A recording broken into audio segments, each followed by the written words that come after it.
안녕하세요. 시대를 초월한 통제의 기술, 그리고 바로 오늘날 벌어지고 있는 아주 치열한 싸움. 이 둘 사이에 대체 어떤 연결고리가 있는지 오늘 한번 제대로 파헤쳐보겠습니다.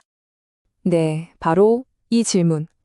이게 오늘 이야기의 핵심인데요. 75년 전에 나온 소설 속 경고가 어떻게 21세기 대한민국 한복판에서 생생하게 울려 퍼지고 있는지 그 실마리를 같이 한번 따라가 보시죠. 자, 그럼 모든 이야기의 시작점으로 가볼까요? 바로 우리 분석의 바탕이 될 조지 오웰의 소설 1984입니다. 그 섬뜩하면서도 왠지 모르게 익숙한 세계로 먼저 한번 들어가 보겠습니다. 이게 그냥 멋있는 말이 아니고요. 오세아니아라는 국가를 움직이는 뭐랄까 운영체제 같은 거예요. 역사가 고정된 진실이 아니라 현재 권력을 쥔 사람이 마음대로 바꿀 수 있는 고무철옥처럼 변해버릴 때 과연 어떤 세상이 펼쳐지는지를 단적으로 보여주는 거죠. 오웰이 진짜 무서워했던 건 바로 이겁니다. 물리적인 감옥이 아니라 정신의 감옥이요. 개인을 현실 세계로부터 완벽하게 차단해서 권력이 만들어낸 가상의 세계 안에 가둬버리는 거예요. 비교할 대상도 다른 생각도 할 수 없는 완벽한 고립 상태를 만드는 거죠. 자, 이 도표를 한번 보세요. 오세아니아 사회가 어떻게 생겼는지 한눈에 보이죠? 단 2%에 불과한 최상위 계층, 내부 당원이 모든 걸 통제하고요. 13%의 외부 당원이 그 아래에서 실무를 봅니다. 그리고 나머지 85%, 압도적인 다수인 프로렐은 그냥 무시당하는 노동자 계급이에요. 아주 견고한 피라미드 구조죠. 이게 정말 소름 돋는 부분인데요. 당이 단순히 말을 통제하는 걸 넘어서요. 아예 언어 자체를 뜯어 고칩니다. 왜냐고요? 반대나 저항, 비판 같은 생각을 할 때 필요한 단어 자체를 없애버리는 거예요.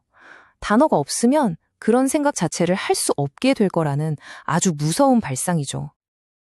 자, 오웰이 그린 그 끔찍한 새싹을 머릿속에 잘 담아두시고요. 이제 시간여행을 해서 21세기 바로 지금 여기로 돌아와 보겠습니다. 한 컨텐츠 제작자를 둘러싼 현실의 갈등 속에서 오웰의 경고가 어떻게 되살아나고 있는지 한번 보시죠.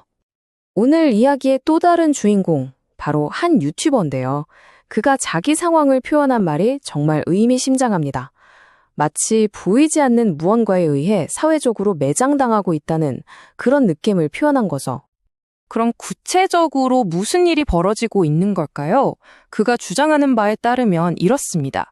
현재 명예훼손과 선거법 위반 혐의로 고소당해서 경찰 조사를 받고 있다는 거예요. 하지만 본인은 모든 영상이 출처가 분명한 자료에 근거한 거라고 말하고요.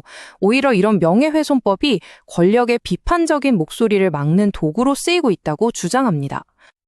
자, 그럼 소설 속 이야기랑 이 현실 속 사건이 대체 어떻게 만나는 걸까요? 이제부터 그 연결고리를 하나씩 맞춰보겠습니다. 과연 둘 사이에 어떤 놀라운 유사점이 있는지 한번 보세요. 보세요. 정말 놀랍도록 닮아있지 않나요? 왼쪽의 오세아니아는 언어를 통제해서 아예 생각의 싹을 잘라버리고요.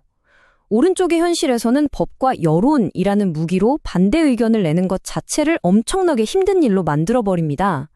방법은 다르지만 결국 반대 목소리를 없애려는 목표는 똑같다는 거죠. 이 모든 갈등이 폭발하는 지점이 있습니다. 바로 한국 현대사의 아주 중요한 사건, 5.18 광주 민주화 운동을 둘러싼 해석의 문제입니다. 양쪽의 주장이 가장 날카롭게 부딪히는 곳이죠. 유튜버의 입장은 이겁니다. 내 이야기는 상상해서 지어낸 게 아니다. 1995년에 국가, 그러니까 검찰이 공식적으로 발표한 수사 기록에 나오는 내용이다 라는 거죠. 이 기록에는 당시 상황의 복잡한 일면, 예를 들어 일부 시위대의 무장이나 선제 공격 같은 내용도 담겨 있다는 겁니다. 하지만 당연히 다른 시각도 존재합니다. 한 교수는 언론을 통해 이렇게 지적해요. 이건 사건의 일부만 떼어내서 전체를 왜곡하는 전형적인 방식이다. 시민들이 무게를 든 건 그 전에 있었던 엄청난 폭력에 맞서기 위한 자기 방어였다는 거죠. 보세요. 똑같은 사실을 두고 해석이 완전히 부딪히고 있습니다. 그래서 이 싸움이 결국 법정까지 가게 된 건데요. 그 중심에 바로 이 5.18 특별법이 있습니다. 유튜버는 이 법이 국가가 이건 틀린 역사야 라고 딱 정해버리고 다른 해석을 하면 처벌까지 할 수 있게 만들어서 자유로운 토론회기를 막고 있다고 주장하는 겁니다. 그러니까 이건 누가 역사를 쓸 것인가에 대한 권력 다툼인 셈이죠. 자, 이제 거의 다 왔습니다. 지금까지 나온 이야기들을 쭉 모아서 이 문제가 결국 우리에게 어떤 질문을 던지는지 한번 생각해 볼 시간입니다. 이 이야기는 그냥 남의 이야기가 아니거든요. 오세아니아의 구호, 무지는 힘이다. 정말 냉소적이죠? 당의 권력은 대중이 아무것도 모르고 생각하지 않을 때 가장 강력해진다는 뜻입니다. 자, 이제 오른쪽을 볼까요?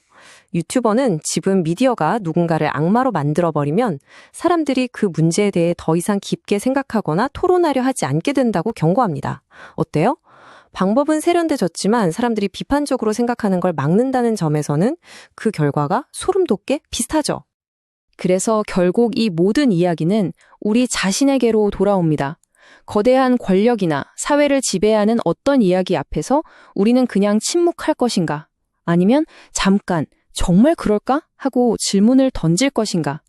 오늘 오웰의 경고와 한 유튜버의 싸움을 통해 우리가 마주한 바로 그 선택이 문제입니다.